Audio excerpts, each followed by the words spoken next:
Agora, vamos ver aqui, não sei que as minhas irmãs e os meus irmãos, uma boa noite.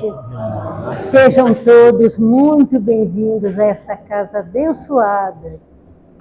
Nós agradecemos tanto a Jesus pela luz do seu infinito amor, que tem sempre derramado sobre nós tantas graças, que às vezes a gente nem chegou a pedir. Agradecemos por essa casa, que nos acolhe sempre com amor. Agradecemos por tudo que recebemos aqui, que adentramos aqui de um jeito, saímos bem melhores do que aqui chegamos, sempre recebendo a fortaleza, esse sustento, essas bênçãos de amor. Nós pedimos e agradecemos muito a Jesus, muito mesmo. Muito obrigado, Senhor. E nessa noite é um agradecimento também tão especial pelo nosso irmão, que já faz parte dessa família. É a família espírita, essa família Nosso Lar. O nosso irmão Leonardo Marmo, da cidade de São João del Rei, que está sempre que precisa, ele vem nos dar uma força, porque nós precisamos muito dessa força. Deus sabe. Que Deus te abençoe, proteja muito o irmão, para que o irmão possa estar sempre no nosso meio.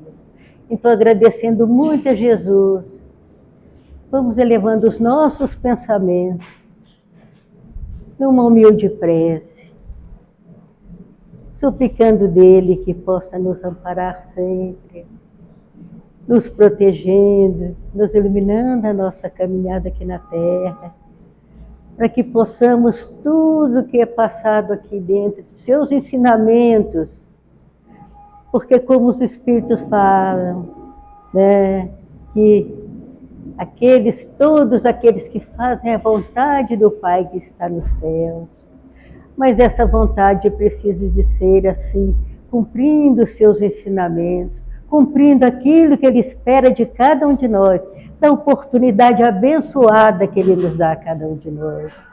Então agradecemos muito e pedimos a vós, Senhor, que vamos aproveitar tudo que for passado pelo nosso irmão, para que possamos refletir e colocar na nossa vida, colocar no nosso entendimento, no nosso coração, para que possamos sempre caminhar, sempre em busca, que chegamos aqui na Terra, com tanta necessidade, espíritos muito endividados e necessitados, e com a luz do amor de Jesus, Ele procura nos auxiliar de toda forma possível. Então, que Jesus, na sua bondade infinita, no seu infinito amor, é que nos abençoe a todos nós, meus irmãos e minhas irmãs, hoje, agora e sempre nessa nossa caminhada. Pedimos essa espiritualidade amiga, em nome de Deus, para que possamos dar por aberta a nossa humilde reunião dessa noite, que é a palavra do nosso irmão, que vem trazer para nós, depois os passos que nós necessitamos também muito, e que a paz de Deus que permaneça com todos. O meu irmão tem a sua oportunidade, fique à vontade, a casa do irmão.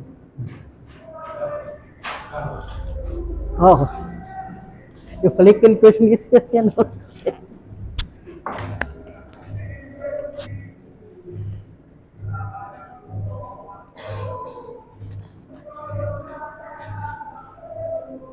Meus amigos, meus irmãos, nosso Mestre Jesus de Nazaré, nosso Mestre maior, abençoe o nosso encontro, juntamente com o nosso codificador Allan Kardec, e os mentores espirituais da nossa casa, juntamente com os nossos mentores espirituais pessoais. Uma vez que os amigos espirituais sempre trabalham em equipe, sempre trabalham constituindo equipes de serviço, como se fosse um time de futebol, cada um com a sua especialidade, cada um com a área que tem mais experiência, cada um com a área que tem mais expertise, como a gente costuma dizer, com mais habilidades, com mais vivência, com mais eficiência, eficácia na sua atuação.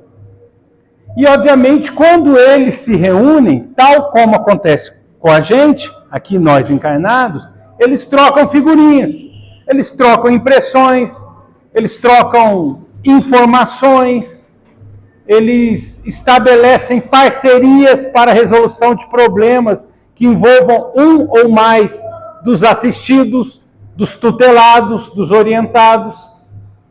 E isso na casa espírita é muito forte, é muito significativo, porque as dimensões espirituais da casa espírita, e aí não é só do ponto de vista do tamanho da instituição do lado de lá, mas principalmente do ponto de vista, também do tamanho, também da dimensão, mas principalmente na produtividade em relação às inúmeras tarefas que são vinculadas, tanto para auxiliar encarnados, como para auxiliar desencarnados que acompanham nós, os encarnados. Ou para auxiliar desencarnados que estão perambulando por aí, e mesmo que não nos acompanhem, que precisam de assistência. Então os amigos espirituais aproveitam esses pontos de socorro, esses pontos avançados do mundo espiritual superior, esses pontos de conexão com as colônias espirituais mais elevadas, que o centro espírita representa, para gerar um fulcro de iluminação, de assistência, de atuação efetiva em nosso proveito. E, obviamente, eles analisam, desde o momento que a gente adentra a casa espírita, e às vezes muito antes, quais são as nossas necessidades mais prementes, quais são as áreas em que nós estamos sentindo dificuldade, fazendo um diagnóstico muito profundo, porque chegando na questão espiritual mais profunda. Por quê? Porque eles veem, por exemplo, as entidades que nos acompanham. Eles veem, por exemplo, os pensamentos que estão mais fixados na nossa memória. Eles veem as sensações mais apelativas que nós estamos exteriorizando pela vibração da nossa aura. Então eles conseguem ter um diagnóstico muito profundo.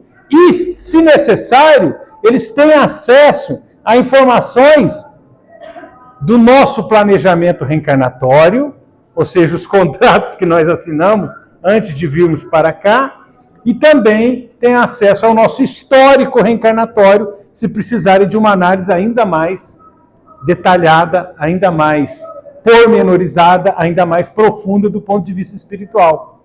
Para quê?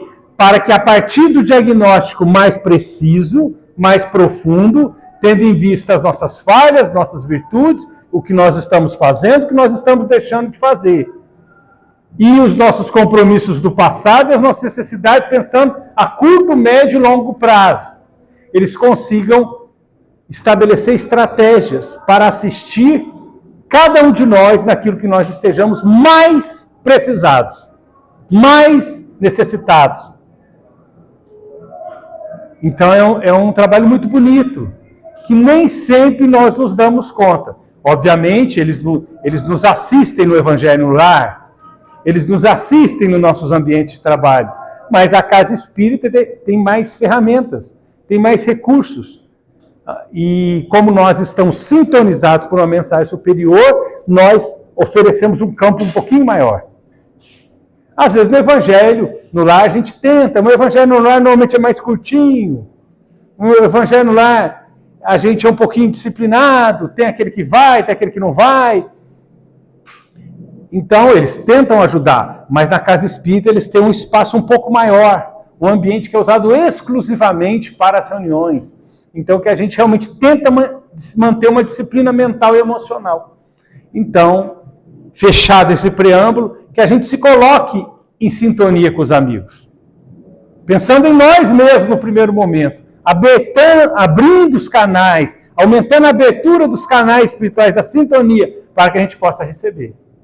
E aí, num segundo momento, a partir do benefício que nós recebemos e do bem-estar que nós conseguimos identificar em nós mesmos, nós possamos tentar levar isso para frente.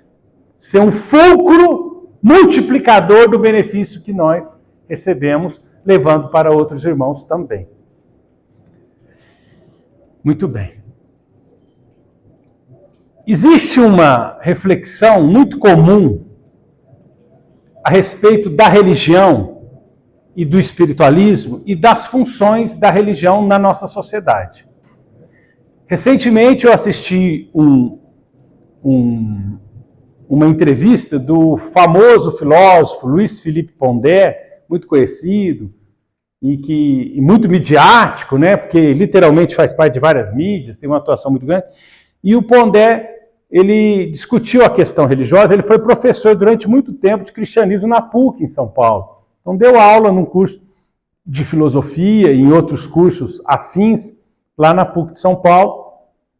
Quase que aposentou como professor, quase 35 anos, antes dele começar uma atuação mais efetiva nas mídias, aí ele ficou mais famoso para o público fora do ambiente intramuros, do ambiente acadêmico, né, das universidades. Muito bem. E aí fizeram uma pergunta para ele sobre a religião, do que significaria a religião do ponto de vista conceitual e qual que é o significado da religião perante a sociedade. E ele diz o seguinte, que tem dois aspectos que nós podemos encaminhar essa discussão. Um aspecto é do que trata a religião, o ensino religioso, a questão do espiritualismo em si. Né? O que trata, qual é essa questão? A existência ou a não existência de Deus? A existência ou a não existência da imortalidade da alma? Ou, como alguns dizem, a sobrevivência da alma, a morte do corpo? A existência ou a não existência de um mundo espiritual, de uma vida pós-vida? A existência ou a inexistência de uma espécie de vida proporcional à vida moral que nós levamos? Quer dizer, o céu, o inferno, o purgatório, ou níveis diferenciados de acordo com o tipo de desempenho, performance espiritual, intelectual e moral que nós tivemos na vida, etc. Então isso é do que trata o espiritualismo, a questão espiritualista em si, né? A religião, ou o espiritualismo de uma forma mais ampla, porque o espiritualismo não se restringe apenas à religião, mas como as religiões, em princípio, são o principal núcleo de divulgação de ideias espiritualistas, a gente sempre lembra da religião. Mas o espiritualismo de uma forma mais ampla. Mas aí ele disse o segundo ponto, que é uma coisa muito interessante. Ele disse o seguinte, há um segundo aspecto da discussão sobre o valor da religião, que é o significado dela para a sociedade. Por quê? Isso o Pondé estava elaborando, e eu estou usando ele como uma referência, mas outros pensadores de filosofia da religião e de áreas afins também fazem esse tipo de discussão, isso é muito comum. Ele disse, outra discussão muito comum, então eu estou dando uma referência a uma pessoa conhecida, mas tem outros que fazem essa discussão nessa linha. E aí ele diz o seguinte, outra questão é o seguinte, é verdadeiro ou não é verdadeiro? É uma questão, mas é conveniente que o povo tenha uma religião. Então, independentemente da verdade ou não, seria interessante que o povo tivesse uma religião. Por quê? Porque o ensino religioso dá um propósito, dá um norte, dá uma diretriz, dá um sentido, estimula a educação, estimula a convivência, estimula a ordem, dá um sentimento, uma predisposição ordeira em relação à nossa sociedade. Então são duas discussões, se é verdade ou se não é verdade, se existe ou se não existe em si mesmo, numa realidade, à luz da análise da realidade, é verdade ou não é? Existe o espírito ou não existe? Há sobrevivência da alma ou não há? Então, a essência da religião em si mesma, do ensinamento espiritualista. Agora, existe um segundo aspecto, que é o valor do ensino religioso para a sociedade. Independentemente de ser verdade ou não, muitos defendem que a religião é muito importante, porque sem ela seria o caos, a desesperança, o desespero, a falta de sentido existencial, a falta de propósito. Muito bem. E a gente percebe que existe realmente esse valor educacional, esse valor como disciplinador da sociedade no ensino religioso, muito embora as religiões sejam criticadas por eventuais falhas. Só que é interessante a gente analisar um texto de Allan Kardec. Um texto de Allan Kardec para a gente entender o pensamento do codificador do Espiritismo a respeito desse tipo de discussão. Isso está no capítulo 1 do livro Céu e Inferno ou a Justiça Divina segundo o Espiritismo. Logo no capítulo 1, que é chamado de o futuro e o nada, que ele vai discutir a hipótese materialista, ou dependendo da tradução do francês para o português, o porvir e o nada. E no item 3, no item terceiro, ele diz o seguinte, olha só, mostrando que a visão dele é um pouquinho diferente desta visão que o Pondé apresentou, que é uma visão que muitos têm a respeito do tema, mas que, ao encaminhar o tema espiritismo, ao encaminhar a discussão espírita, a análise do fenômeno mediúnico para a constituição da filosofia espírita, Kardec usou de um encaminhamento um pouco distinto. Então vamos lá, vamos ver. Eu vou ler um pedacinho, vou pedir licença aos irmãos, só um pedacinho, só para servir de material para nossas reflexões, e depois o pessoal pode conferir em casa, lendo com mais calma. Então, no item 3, lá pelo meio do item 3, não é o primeiro parágrafo, não. Kardec diz o seguinte: independentemente das suas consequências, olha só o que ele está falando, vamos prestar atenção nesse pedacinho. Independentemente das suas consequências, se o niilismo, quer dizer, se o materialismo, fosse uma doutrina verdadeira, se o materialismo fosse uma doutrina verdadeira, se o niilismo fosse uma doutrina verdadeira, teríamos que aceitá-la de qualquer modo. Olha só que coisa fantástica. Olha que coisa até chocante o que Allan Kardec está falando para nós. Olha só, nós somos espiritualistas. Como espíritas, somos espiritualistas. Todo espírita é um espiritualista, nem todo espiritualista é espírita, porque no mundo espiritualista há diferentes correntes e a maioria das religiões pode ser considerada espiritualista. Crê em Deus, na sobrevivência da alma, numa consequência da vida espiritual, com diferentes nuances doutrinárias. Muito bem. Mas Kardec diz o seguinte: se o materialismo, se o niilismo se provasse verdadeiro, nós deveríamos reconhecer, é verdade. É verdadeiro. E a partir daí não vamos pensar o que a gente vai fazer. Se é a verdade, é a verdade.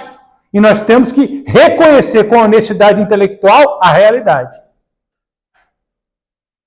A gente lembra de Jesus, e conhecereis a verdade vos libertará. Nós temos que aceitar a verdade, buscar a verdade com sinceridade e ter a coragem de aceitar quando essa verdade não nos agrada no primeiro momento. Desafiador, né? Porque às vezes incomoda. Às vezes a verdade que eu estou procurando não é a que eu vou encontrar. E me tira da zona de conforto e me gera um certo mal-estar, que muitas vezes eu vou ter que trabalhar e gastar muito tempo para equacionar um problema que ele vai me causar. Então vamos lá, olha o que Kardec está dizendo. Independente das suas consequências, se o niilismo, se o materialismo, se o nada fosse uma doutrina verdadeira, teríamos que aceitá-la de qualquer modo, porque é a verdade. Nós temos que ser honestos. Nós temos que buscar entender a verdade para entender o sentido da vida com base na realidade. Não seriam os sistemas contrários nem a ideia dos males que ela pudesse produzir que iriam impedir a existência. E aí depois ele vem comentando, apesar dos grandes esforços feitos pela religião, é preciso dizer que a incredulidade, a dúvida e a indiferença ganham terreno a cada dia. Então a religião trabalha muito, mas o ceticismo, o materialismo crescem a cada dia. Por quê? Porque a religião muitas vezes é irracional e não resiste a uma análise racional e não resiste a uma análise científica. E quanto mais eles são pressionados, muitas vezes os religiosos se fanatizam, defendendo verdadeiros absurdos e fomentando a descrença, fomentando o materialismo. E Kardec discute isso no Livro dos Espíritos, ao dizer que quando você ensina para a criança, não faz isso não, senão o bicho papão te pega. Ou o homem do saco te leva, igual no programa do Chaves, né? O homem do saco vai te levar. Não é? O filho faz isso não. Quando a gente fomenta esse tipo de raciocínio, o que acontece? Quando as crianças crescem um pouquinho, a pessoa cai em descrédito e a criança começa a achar que o pai é um bobalhão, que a mãe é uma tonta. Não é isso? E aí ela para de levar o pai a sério. Meu pai só fala besteira. Minha mãe só fala bobagem. Por quê? Porque a criança vai aprendendo, vendo que aquilo é ridículo, e a mãe continua achando, né? O homem está com 37 anos, meu bebezinho, né? Igual lá em casa. Lá em casa é assim, meu bebê gigante. Né? Então é meu bebezinho, meu bebê gigante. Então você fala coisas absurdas e o discernimento do teu interlocutor está crescendo. E aí isso gera descrédito. E muitas vezes o ensino religioso tradicional trata a gente assim, como crianças espirituais, como pessoas que não têm capacidade de discernimento nenhum, tem uma cognição do tamanho de uma ervilha. Nós não sabemos nada, que nós somos umas topeiras espirituais. Trata desse jeito. Não sabemos nada. Então nós vamos ser massas conduzidas. Só que o que acontece? Isso funciona durante um tempo. Mas chega uma hora que você começa a notar as fissuras racionais daquele conteúdo que está sendo ministrado. E no segundo momento isso gera descrença. Daí nós estamos vivenciando um momento em que as tradições são religiosas, as tradições são espiritualistas, mas no dia a dia as pessoas são completamente materialistas. Sabe quem disse algo bem nesse sentido? O Papa. O Papa falou isso. O Papa Leão XIV, na primeira homilia dele, ele falou isso. Nós somos religiosos, somos cristãos, no caso dele, obviamente, da turma dele, nós somos católicos, mas somos materialistas práticos. Na pragmática, nós somos materialistas. Por quê? Tem vários motivos. Mas o motivo é porque o conteúdo daquilo que é apresentado é aceitado parcialmente, ou às vezes nem é aceitado, porque não tem fundamentação racional. Daí Allan Kardec, ele tem uma outra abordagem. São Tomás de Aquino, que foi um dos grandes estruturadores do pensamento católico e do pensamento cristão como um todo, em meados da Idade Média, né, do período medieval, no seu best-seller Suma Teológica, teria dito isso. Olha, provavelmente o diabo, o Satanás e o inferno eterno não existem, mas não é muito conveniente que o povão saiba disso. Quer dizer, nós vamos contar essa mentirinha evangélica para ver se controla o povo com medo de ir para o inferno e do demônio pegar. Só que aí é o bicho-papão que o Kardec falou. Na hora que isso cai num descrédito perante o povo começa a achar que todo o ensino religioso e espiritualista é uma bobagem. E aí a pessoa é catapultada para uma abordagem completamente materialista. Ela rejeita tudo.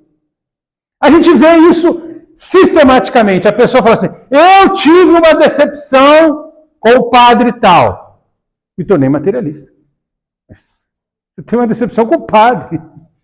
É uma pessoa, é um ser humano. Eu tive uma decepção com o palestrante espírita, que é muito comum, né? Que é muito comum.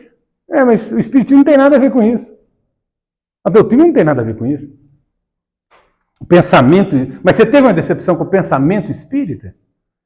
Você colocou algum reparo importante, estrutural, na estrutura do pensamento espírita? Porque todos nós somos uma caravana de doentes, como diz a Joana de Ângeles. Nós somos uma multidão de enfermos, uns mais doentes que os outros, cheios de feridas emocionais, espirituais, endividados. Então, uns ajudam os outros numa caravana cheia de problemas. E, eventualmente, circunstancialmente, por uma questão de variados motivos e razões e circunstâncias, alguém está na liderança do movimento temporariamente, alguém está com uma situação de liderança ou proeminência no movimento espírita por alguma circunstância muito temporária, muito precária. Mas todos nós somos espíritos cheios, salvo especiais exceções de grandes missionários, e nós temos essas exceções, mas a grande maioria, mais de 90%, arrisco a dizer mais de 95%, nós somos espíritos com um despertamento para a luz, com uma busca sincera, mas ainda cheio de problemas. Essa busca está apenas começando, em mais de 95%. É uma busca muito inicial. Então é natural que nós desapontemos uns aos outros, decepcionemos uns aos outros, porque somos espíritos muito fissurados, muito fragilizados do ponto de vista da nossa constituição. precisamos fazer um trabalho de base na nossa construção espiritual. Então, nós não devemos colocar as expectativas em relação à nossa espiritualização em pessoas frágeis, passíveis de erro. Ah, não, eu sigo fulano porque eu tenho uma grande admiração. Mesmo as pessoas mais admiráveis são muito falhas. Então, nós devemos falar, nossa, que interessante essa contribuição desse irmão. Que bom que ele trouxe essa nossa contribuição. Mas não por ele, pelo conteúdo dele. Muito obrigado pela contribuição dele. Mas se o irmão falhar, valeu a contribuição. A ideia é mais importante, porque todos nós estamos nessa rota. Então é muito interessante perceber que Allan Kardec diz o seguinte, se o materialismo estivesse certo, nós falaríamos, ele está certo. Os argumentos que ele apresentou são sólidos. Mas a gente percebe dia após dia que as evidências da imortalidade da alma são crescentes. Cada vez mais. Se renovam, são brutais, se impõem na realidade. E aí a gente chega num ponto muito importante. O espírita consciente não deve em nenhum momento, durante a sua encarnação, durante a sua atuação como estudante do espiritismo, deixar de estudar essas bases que consolidam a nossa consciência espírita. Léo, o que você está querendo dizer com essas bases? As evidências da imortalidade da alma, as evidências da autenticidade do fenômeno mediúnico. Ah, mas o mais importante não é a reforma moral? A reforma moral ela é mais determinante para o nosso nível espiritual. Mas existe um todo, existe um combo, existe um bloco, existe uma estrutura. O Espiritismo é uma filosofia de causas científicas porque parte do fato. Inevitáveis consequências ético-morais, que são as consequências religiosas, que geram consequências. Mas o que gera essa consequência é essa estrutura muito sólida, que me dá segurança, que me dá certeza, ou pelo menos, se não é uma certeza absoluta, é uma forte convicção, é uma forte estruturação, é uma forte predisposição com base nos fatos. Por quê? Porque na hora que eu enfrento a dificuldade, normalmente eu me torno cético. Em outras palavras, quando eu estou meio depressivo, eu me torno cético. E aí aquela casa que não foi construída na rocha, ela treme, ela titubeia, ela é fragilizada. Então, no momento que eu sinto uma dificuldade, eu falo, mas será que isso aqui está certo mesmo? Será que faz sentido isso? O que eu tenho que fazer? Eu tenho que refazer esse caminho, começando das bases. É muito interessante notar que Allan Kardec, o professor Hipólito Leon Denis Arrivai, o homem que foi escolhido a dedo para desempenhar essa função de coordenador, de codificador, de principal autor encarnado da própria codificação, no primeiro momento que ele foi convidado para ir participar de uma reunião mediúnica, que seria decisiva para todo o início do processo, ele falou que não. Ó, professor Rivai, nós temos uma reunião aí, a mesa gira, a mesa fala, a mesa dança, a mesa pula, é um negócio incrível. Ele olhou, hein? Venha para cá com o seu negócio. Não acreditou muito não, ficou meio vou botar os dois pés para trás. Ficou meio assim, enquanto não me provarem que essa mesa tem nervos e tem cérebro, eu não acreditaria nessa conversa para se dormir em pé. Olha só, com 50 anos, ele já estava doente. Naquele tempo a expectativa de vida é mais curta, ele não achou que valia a pena, vou perder meu tempo. No segundo momento apresentaram um convite em bases mais sólidas, por pessoas mais sérias, descrevendo uma reunião mais séria, formada por pessoas lúcidas. Aí ele falou assim, eu vou lá. Se não for nada sério, eu deixo para lá. Mas ele viu que era sério. E aí ele começou a investigar e percebeu que não era a mesa. Eram as almas dos homens que viveram no mundo através de pessoas que têm mais predisposição, que são chamados médiums. Médium, palavra latina, palavra de origem latina que quer dizer intermediário, aquele que está entre duas esferas, entre duas realidades. Então, médio ou medianeiro, aquele que está entre duas realidades. É aquele que tem um pouquinho mais de percepção desse lado de lá. Mas por que, Léo? Por que o médio tem um pouquinho mais de percepção do lado de lá? Falando bem grosseiramente, porque esse é uma outra palestra, ou até um seminário, isso é uma outra discussão, mas é porque é o seguinte, numa abordagem simplificada, nós podemos dizer que nós somos espírito, perispírito e corpo físico. E nós todos somos, em princípio, médios do ponto de vista basal, porque nós todos somos formados dessa estrutura, que é a mesma. Daí o fenômeno básico, fundamental, da influência dos espíritos sobre nós é o mesmo, que é a telepatia, a transmissão de pensamentos e a transmissão fluídica, a troca energética, como alguns preferem. A troca fluídica ou energética é a transmissão dos pensamentos, que é a telepatia. Só que alguns têm um perispírito soltinho. O perispírito não fica preso dentro da calça, né? O perispírito fica meio solto. O perispírito ele é meio molemolente. O perispírito ele tem uma soltura.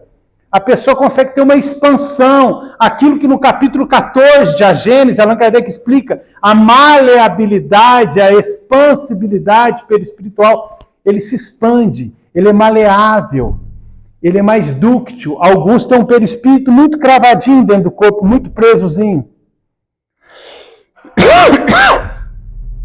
Então a expansão perispiritual é muito pequena, mas alguns têm uma expansão maior. E aí, quando alguns têm essa expansibilidade maior do perispírito, ele começa a perceber que ele capta pensamentos, influências, energias com mais facilidade, combinando os fluidos, através da influência que eles causam nessa área mais imediata de ação da sua própria aura. Ele sente muito mais, ele troca muito mais, ele acopla perispírito a perispírito muito mais. Então, quando isso é levado a um grau maior, ele é chamado médium. Fulano de tal é médium. Porque ele é um médium de ação, ele é um médium ostensivo, ele tem mais essa sensibilidade que uma pessoa que não é um médium típico. Eu conheci uma família muito próxima, amiga da minha família, que eles faziam a brincadeira do copo. Há muito tempo atrás. E aí a brincadeira do copo era assim, eles iam fazer a brincadeira do copo, não era uma família espírita, simpatizante, mas na época não era. Espiritualista, mas eles faziam a brincadeira do copo. E aí, na hora que eles iam fazer a brincadeira do copo, eles tinham que convidar fulana de tal. Aí no dia eles tratavam bem ela, se ela tivesse de mau humor, não fosse, nem empurrando com o dedo o copo mexia. Então, aí eles paparicaram, não, vai lá, mas você tá tão bonita hoje. Tinha que paparicar, tinha que convidar, não, se ela não vier, não tem jeito, não adianta. Aí eu lembro do Elias, né? Do Elias do Velho Testamento. Ele falou assim, olha, ele desafiou o sacerdote de Baal e falou assim, eu vou tacar fogo nesses gravetos aqui. E os sacerdotes de Baal clamaram a Baal, e tinha lá aquele povão, e orava, ficaram o dia inteiro lá, e nada. Porque não eram ectoplastas. Não tinha uma capacidade de eliminação de fluido vital intenso. Na hora que foi o Elias, que já tinha essa experiência, já era um dandy ectoplasta, e já conhecia, já devia ter feito testes anteriores, ele pediu até para botar água no graveto, e tacou fogo. Daniel Douglas Home, ele fazia uma coisa interessante. Ele fazia o contrário, ele impermealizava folhas de papel e jogava no fogo. E aí, como ele sabia, porque ele treinava em casa sozinho, ele falava assim, não queime! Aí ele cronometrava, que ele sabia, estava gastando o fluido vital. Na hora que ele já sabia que ia queimar, ele falava assim, agora queime! Porque ele já sabia que o fluido vital tinha sido consumido. Aí queimava o papel. Então, tem vários exemplos de fenômenos ditos extraordinários, mas que, quando eles começam a ser estudados, eles passam a ser mais ordinários. Mas ainda assim causam surpresas. Por que causam surpresas? Porque a grande maioria das pessoas não tem um poder de liberação fluídica tão significativo. Então a gente ainda fica surpreso quando tem pessoas com poder. E é interessante que quando eles se reúnem, os fenômenos são mais exuberantes. Eu tenho um grande ectoplasta. Normalmente, quando ele se reunia com o outro, as reuniões de ectoplasmia conseguiam gerar efeitos ainda mais exuberantes, mais extraordinários. Por quê? Porque somava a quantidade de fluido vital. Isso é muito comum. Mas a pessoa fala assim, mas eu queria tanto ter isso, como é que eu faço para começar? A dona Ivone do Amaral Pereira deu uma dica para nós. Comece com os passes. Porque nos passes você começa a tentar exteriorizar o fluido e tentar fazer um trabalho de melhoria de si mesmo para que o fluido exteriorizado tenha uma boa qualidade para assistir ao seu irmão. E aos poucos, através dos passes, você começa a notar quando a pessoa não está bem ou quando a pessoa está bem. Porque pelo contato dos fluidos, você começa a desenvolver pela ação um pouquinho de sensibilidade. Então você percebe quando você gastou muito, quando você teve um certo desgaste, quando você precisa de uma recuperação. Você começa a suspeitar quando a pessoa não estava muito bem, porque você sentiu um certo mal-estar. Dependendo da região, dos centros vitais onde você faz a usinagem fluídica mais predominante, o que pode variar de pessoa para pessoa, de parapsíquico para parapsíquico, de magnetizador para magnetizador, você sente o mal-estar no estômago predominantemente, ou na testa, ou nas vias aéreas superiores, alguns lacrimejam, alguns choram, alguns sentem vontade de tossir, alguns sentem ânsia de vômito, alguns sentem o nariz até escorrer. Então tem várias manifestações, alguns sentem o ouvido coçar, sentem um certo incômodo, uma certa coceira na região interna do ouvido. Outros sentem um mal-estar na garganta. Alguns sentem um certo formigamento. São sensações que começam a ser analisadas porque são sinais e sintomas desse apercebimento fluídico, que não deixa de ser um tipo de desenvolvimento anímico, que é base para aquilo que nós chamamos de desenvolvimento mediúnico. Como assim, Léo? Se eu não sei as sensações que eu tenho sem nenhuma entidade, se eu não sei as sensações que eu tenho quando eu estou em contato com uma pessoa que está enferma espiritualmente e com fluidos enfermos, deletérios, ou se eu não sinto bem-estar quando uma pessoa está muito bem, ou pelo menos uma neutralidade, se eu não consigo fazer essa identificação, como é que eu vou para a mesa mediúnica e vou conseguir identificar fluidicamente se o espírito é um espírito amigo ou se o espírito é um espírito perturbador? Vai ser muito mais difícil, porque normalmente eu identifico se é um espírito bom, elevado ou um espírito atrasado de duas formas. Pelo conteúdo da mensagem, ou seja, a qualidade da informação que ele está vinculando, e não só no conteúdo, mas também numa forma educada. Espírito superior não fala palavrão. A gente tem, no YouTube está cheio de espírito dito superior falando palavras de baixo calão. Acho engraçado, né? Espírito assim que brilha, ele é uma luz, ele é quase que um sol. Aí começa a falar palavras feias. Tem alguma coisa errada nisso. Não precisa ser um gênio para saber que alguma coisa não está muito certa. Não é?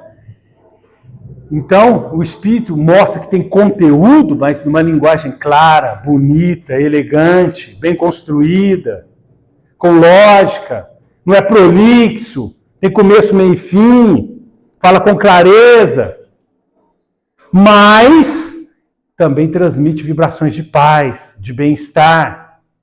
Então, aquele trabalhador que começou a ajudar no passe, ele já começa a perceber fluidicamente. Então, na reunião mediúnica, ele já está indiretamente trabalhando a sua evolução anímica para ajudar no seu processo de desenvolvimento mediúnico. Porque quando chegar a entidade, ele vai sentir se a entidade é boa, se é ruim, se é mais ou menos, se ele se sentiu bem, se ele se sentiu mal. Então, é o desenvolvimento da autopercepção, da percepção dos seus próprios fluidos, do seu próprio bem-estar, do seu conhecimento. Também é importante. Se eu não sei quais são os pensamentos rotineiros que eu tenho sobre um determinado tema, o evangelho, o espiritismo, a mediunidade ou qualquer outro tema, mesmo que seja não doutrinário, se eu não sei qual é o meu padrão de pensamento, o meu estilo de pensamento, a minha maneira de elaborar, como é que eu vou identificar um pensamento diferente para falar é do espírito e não é meu?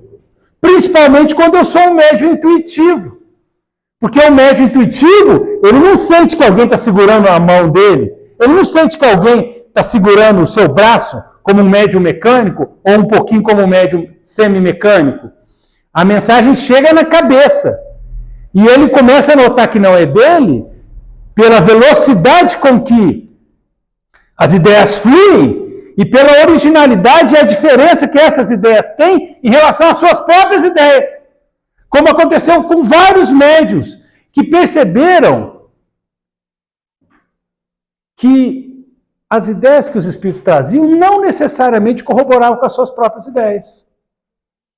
Kardec diz que quando os espíritos apresentaram a ideia da reencarnação, ele resistiu um pouquinho no primeiro momento. Olha só. Então não foi uma ideia que nasceu dele, que ele elaborou. Não, vamos fazer uma reforma aqui, como Lutero fez a reforma protestante, vamos fazer uma reforma protestante 2, o Espiritismo. Né? Então não tem nosso lar 2, os mensageiros, então vamos fazer uma reforma protestante 2, o Espiritismo. Não foi assim. Porque ele foi investigar o fenômeno, ele não foi fazer uma reforma da interpretação do texto evangélico, ele foi investigar as mesas que giravam. Ele descobriu que não era fraude, que não era um truque à la Mr. M. Os novos não vão saber, mas os mais antigos vão saber. E os mais antigos ainda vão lembrar, como eu, né, do David Copperfield. Né? Até hoje o pessoal não sabe como é que ele desceu o Grande Canyon lá no programa do Fantástico. Todo mundo ficou esperando o Fantástico, como é que ele desceu o Grande Canyon. Então, Mr.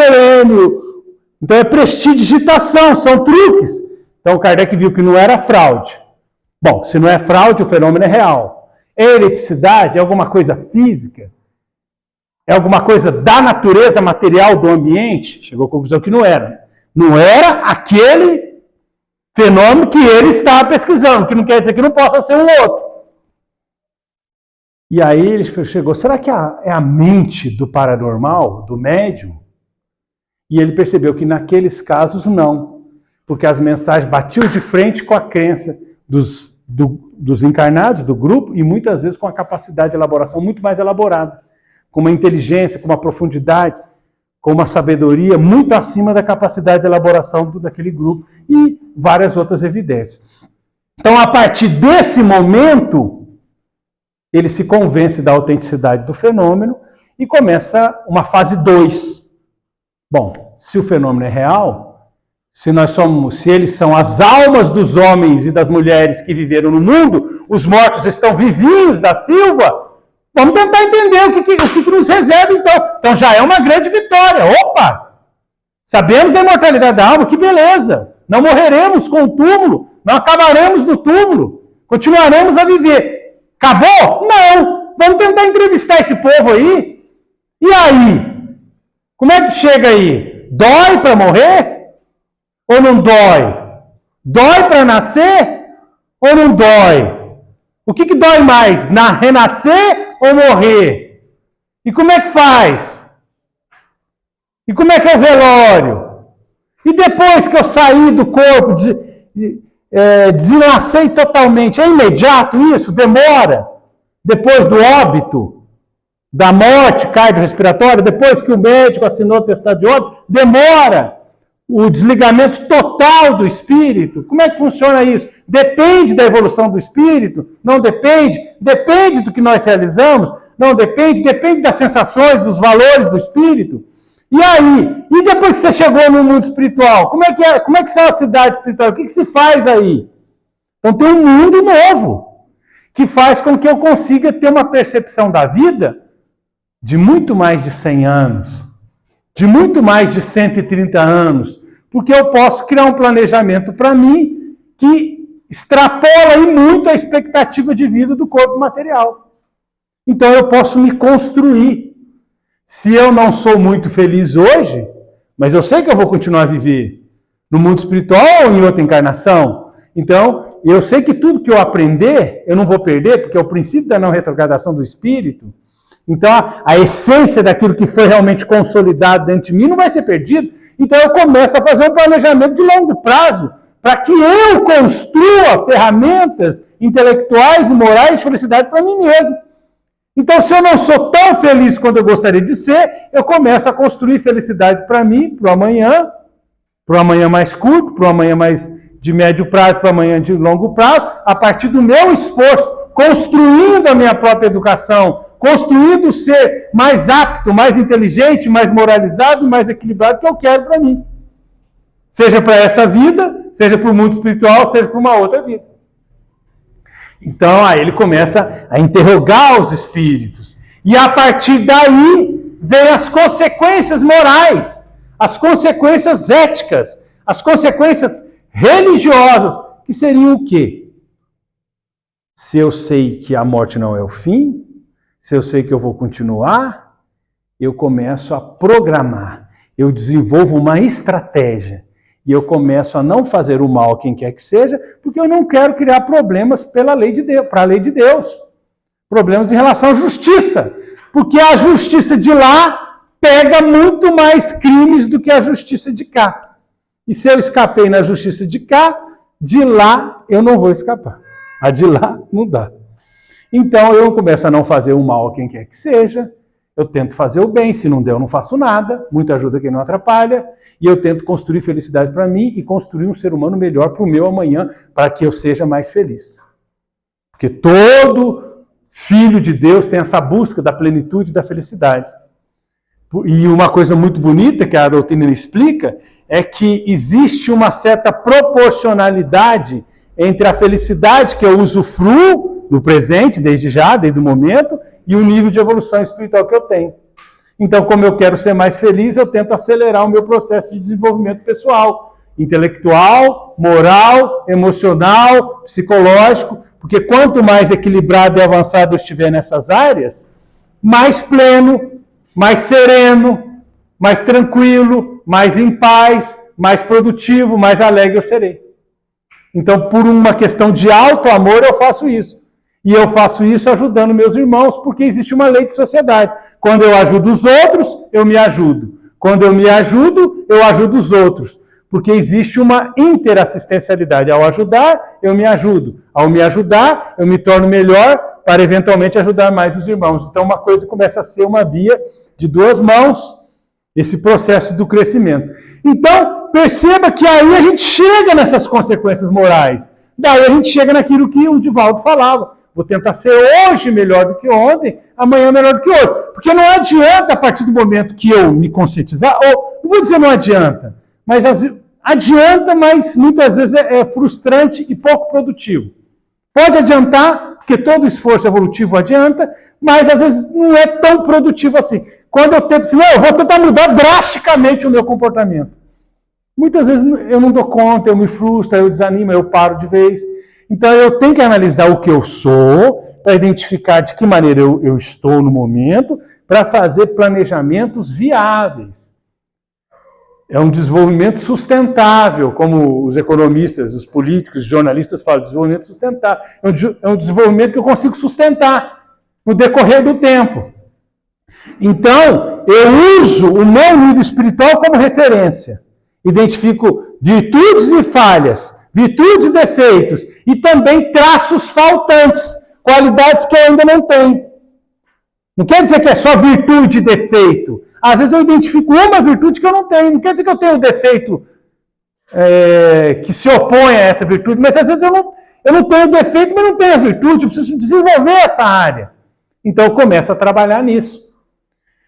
Daí eu começo a crescer, eu começo a aproveitar melhor o meu tempo, aproveitar melhor o meu intervalo reencarnatório, enquanto nós temos saúde, enquanto nós temos lucidez dentro do corpo físico. Agora, isso tudo parte de que ponto?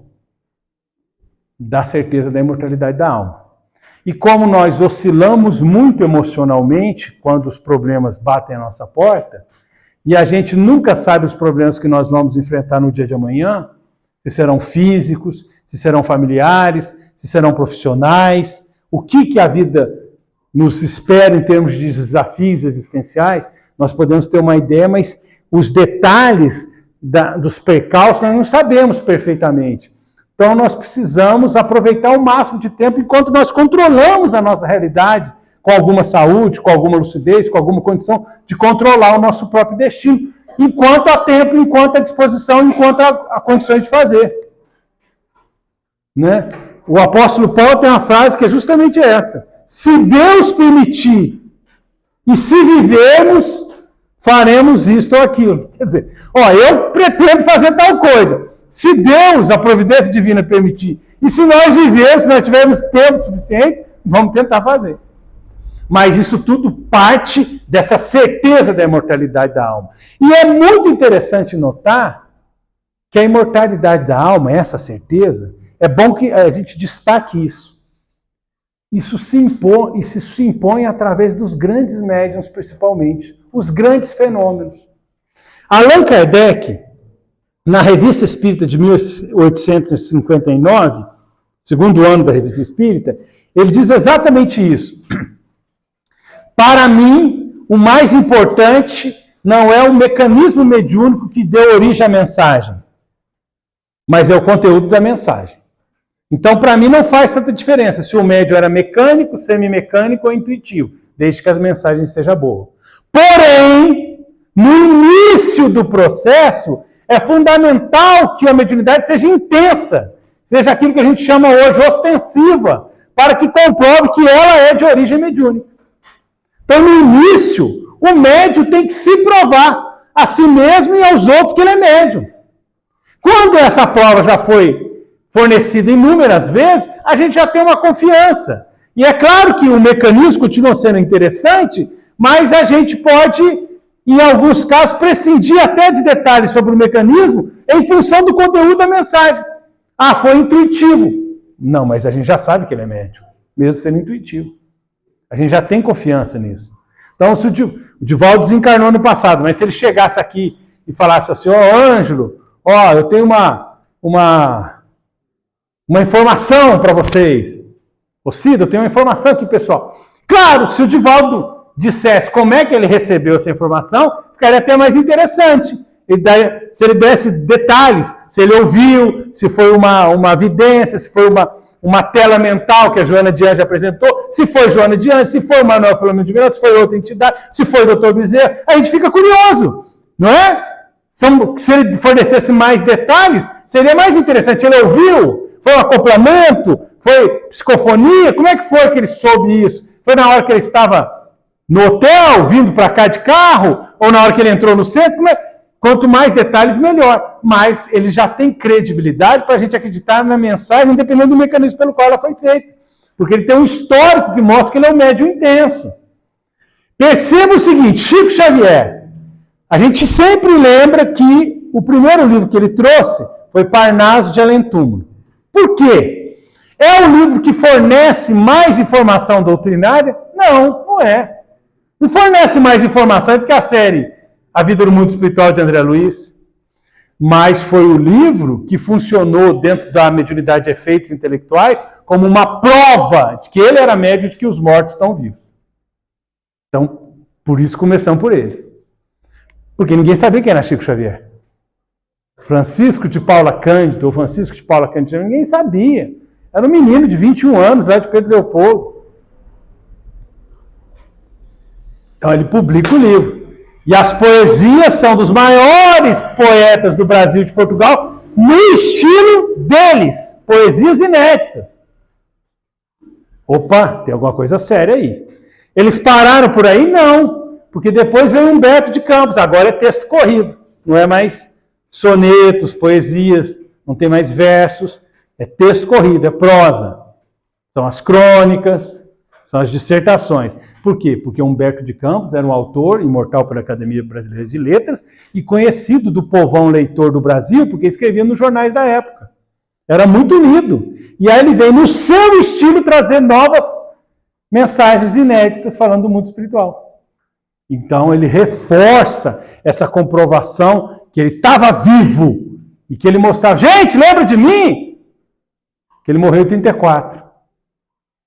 Parnaso, tanto é que ele analisou o Parnaso, porque o Parnaso veio em 32, ele desencarna em 34. Logo depois, Final de 35 ele já estava psicografando pelo Chico. Lembra, gente? Faz poucos dias eu morri aí. Eu escrevia nos jornais. Lembra dos meus textos? Eu estou escrevendo agora por esse irmão. E aí o pessoal que lia falava, nossa, mas parece, né? Mas parece que é ele mesmo. Então é evidência da imortalidade da alma, evidências intelectuais. Não é? Evidências intelectuais. Então, por exemplo, a Dona Ivone do Amaral Pereira. A Dona Ivone, ela deu evidência quando ela era bebê. Porque ela ia ser enterrada viva. E a mãe dela percebendo, tem alguma coisa que não... A mãe dela estava estranha, ela estava inquieta, ela estava irrequieta, ela estava achando que alguma coisa não estava certa, ela fez uma oração para Maria de Nazaré, e quando vê o neném lá, que já estava quase indo para o caixãozinho, começou a tossir e chorar. Poucos momentos antes de fechar o caixão.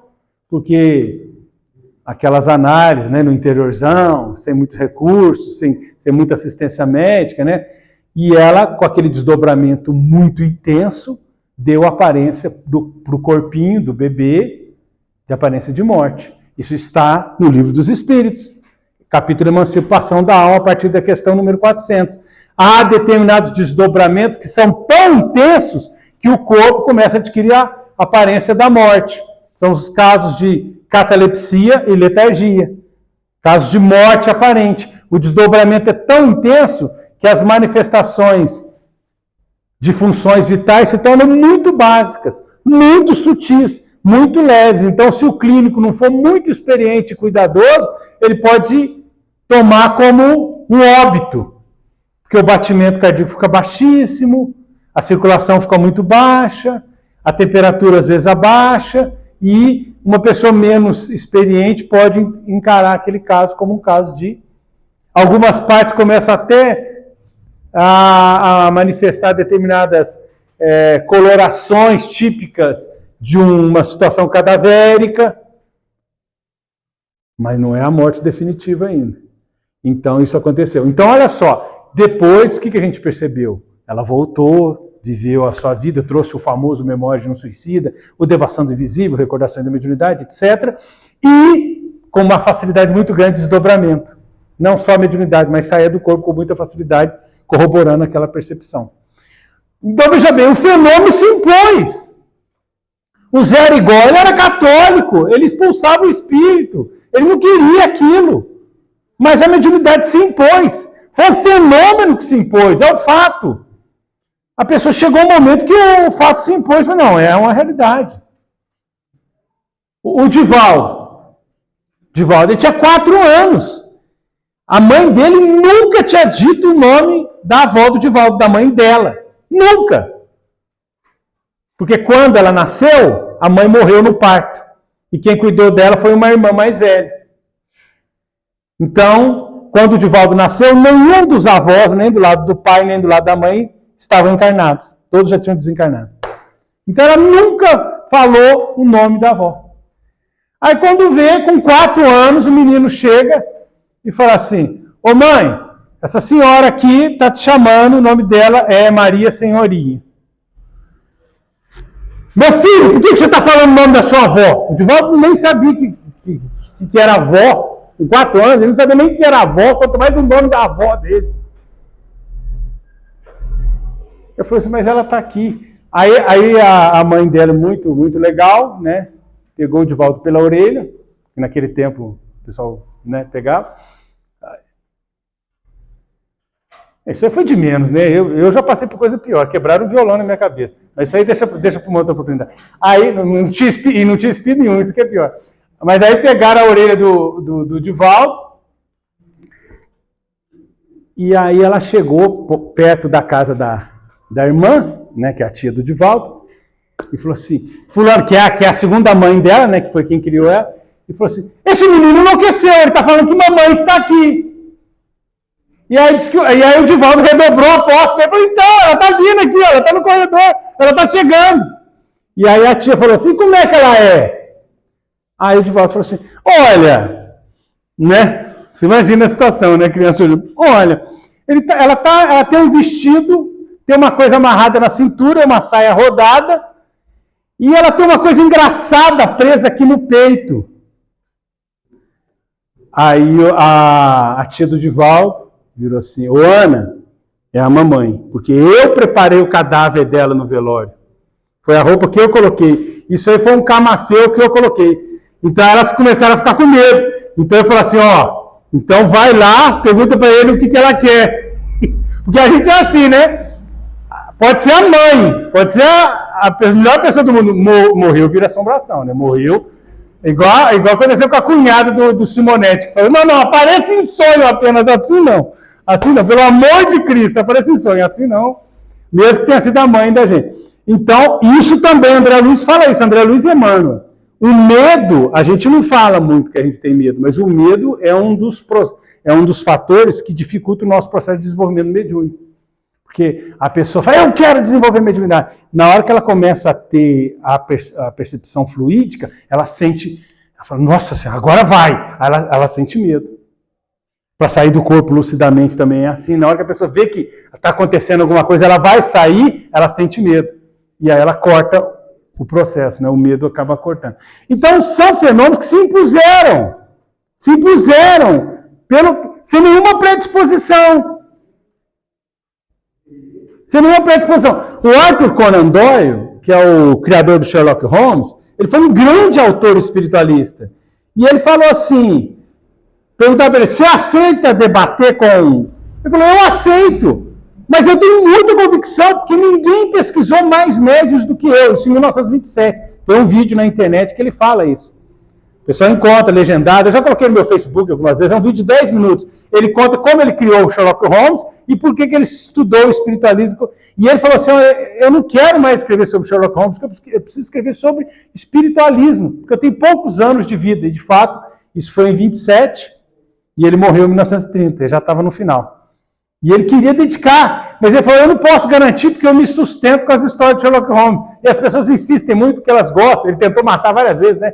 Sherlock Holmes ele tentou matar e quando veio a volta de Sherlock Holmes, porque o povo não deixava, os fãs não deixavam, e ele precisava também dos recursos.